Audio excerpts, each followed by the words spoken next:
Welcome to our channel. నేను మీ anchor Zakir Hussain. ఇక దేశ రాజకీయాల్లో ఏం జరగబోతుంది నెక్స్ట్ ఏంటి అనే దాని మీద సీనియర్ జర్నలిస్ట్ రాజ్దీప్ గారు కొన్ని ఆయన అనాలిసిస్ చేయడం జరిగింది. సో అసలు ఏం జరిగింది ఏంటి తెలుసుకునే ప్రయత్నం చేద్దాం. ప్రస్తుతం మనతోటి సీనియర్ జర్నలిస్ట్ సిఎస్ రావు ఉన్నారు.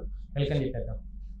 సరే, అయితే రాజ్దీప్ గారు అసలు ఏం కామెంట్స్ చేశారు, సో ఆయన అనాలిసిస్ ఏంటి అంటే ఏం జరగబోతుంది నెక్స్ట్?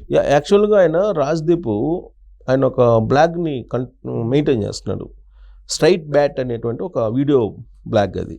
ఆ బ్లాగ్లో తన అభిప్రాయాలను పంచుకుంటూ నితీష్ కుమార్ బీహార్ సీఎం, ఆంధ్రప్రదేశ్ సీఎం చంద్రబాబు నాయుడు గారు వీళ్ళిద్దరి యొక్క పార్టీలని, వాళ్ళిద్దరి యొక్క వ్యక్తిగత రాజకీయ అంశాలని దాంట్లో జోడించారు. దాన్ని బట్టి చూస్తే లౌకికవాదానికి ఏదో ప్రమాదం ఏర్పడింది దేశంలో అనేటువంటి అభిప్రాయాన్ని ఆయన వ్యక్తం చేస్తూ బీహార్ సీఎంగా ఉన్నటువంటి నితీష్ కుమార్ గారికేమో ఆయన్ని ఒక మస్కట్ కింద వాడుకుంటుంది బీజేపీ.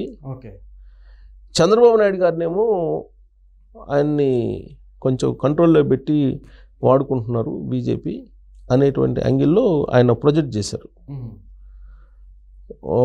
చంద్రబాబు నాయుడు గారినేమో ఒక పదాన్ని ఉపయోగించారు. చంద్రబాబు నాయుడు గారిని రాష్ట్ర ప్రయోజనాలు అనేటువంటి దాంట్లో ఆయనేమో బెండ్ అయిపోయారు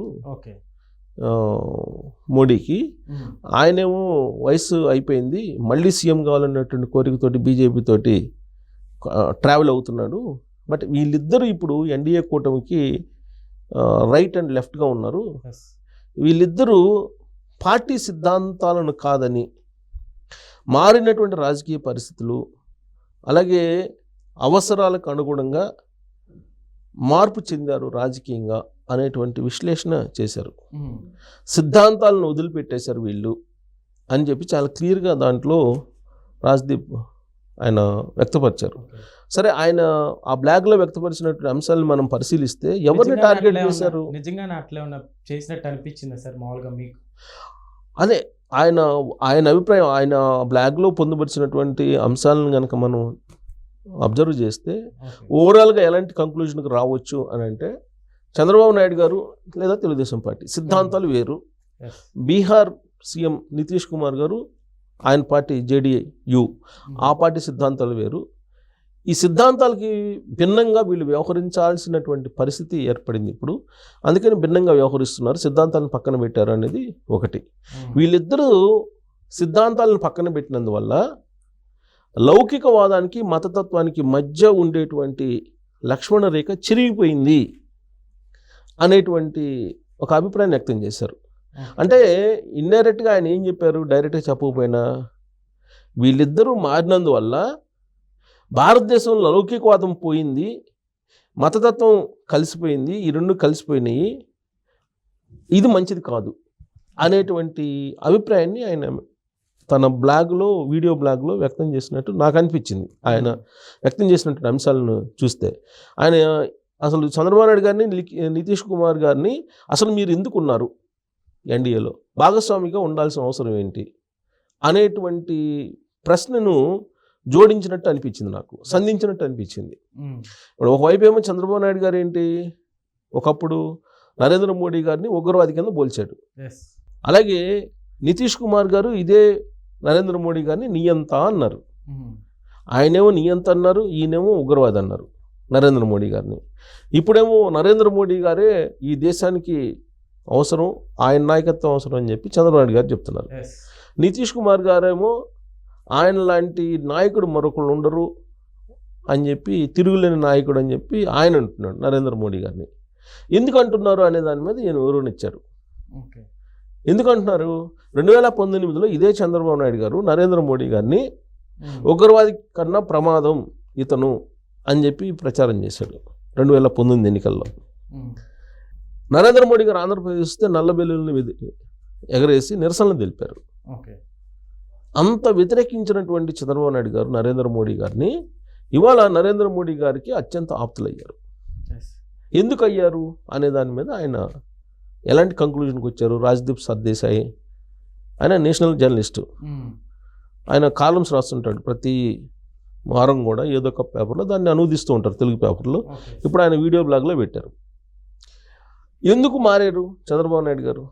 ఒకప్పుడు ఉగ్రవాద అన్నారు నరేంద్ర మోడీ గారిని, ఇలాంటి వాళ్ళు ఉండకూడదు అని అన్నారు, నరమేధం సృష్టించాడు ఇతను అని చెప్పేసి అన్నాడు.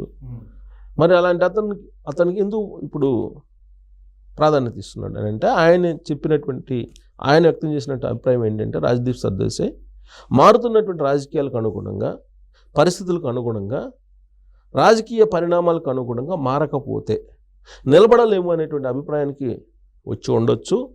అందుకే చంద్రబాబు నాయుడు గారు నరేంద్ర మోడీ గారితో కలిసి ఎన్డీఏలో ప్రయాణం చేస్తున్నారు. రాష్ట్ర ప్రయోజనాలు మాత్రమే ముఖ్యం అనే దానికి కట్టుబడి ఉన్నారు ఆయన. సో కాబట్టి రాష్ట్ర ప్రయోజనాల కంటే తనకేం ముఖ్యం కాదు అని చెప్పి పరిస్థితులకు అనుగుణంగా తన సిద్ధాంతాలను మార్చుకున్నాడు అని చెప్పి వ్యక్తం చేశారు. అంటే అప్పుడున్నటువంటి సిద్ధాంతాలు అన్నట్టుగా మాట్లాడారు. రాష్ట్రం కోసం మాత్రమే చేంజ్ అయ్యారు ఆయన. పరిస్థితులకు అనుగుణంగా, రాజకీయ పరిణామాలకు అనుగుణంగా మారారని.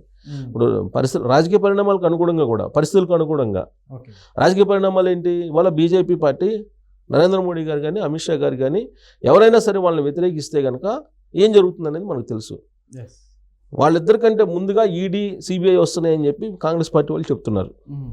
కాబట్టి వాటిని బ్రహ్మాస్త్రాలుగా ఉపయోగిస్తూ వాళ్ళకు అనుగుణంగా రాజకీయాలని అన్ని రాష్ట్రాల్లో మార్చేస్తున్నారు అనేటువంటి అభిప్రాయం కాంగ్రెస్ పార్టీలో ఉంది, బీజేపీ ఇతర ఎన్డీఏ ఇతర పార్టీల్లో ఉంది. అది చెప్తూ ఉన్నారు అందరూ.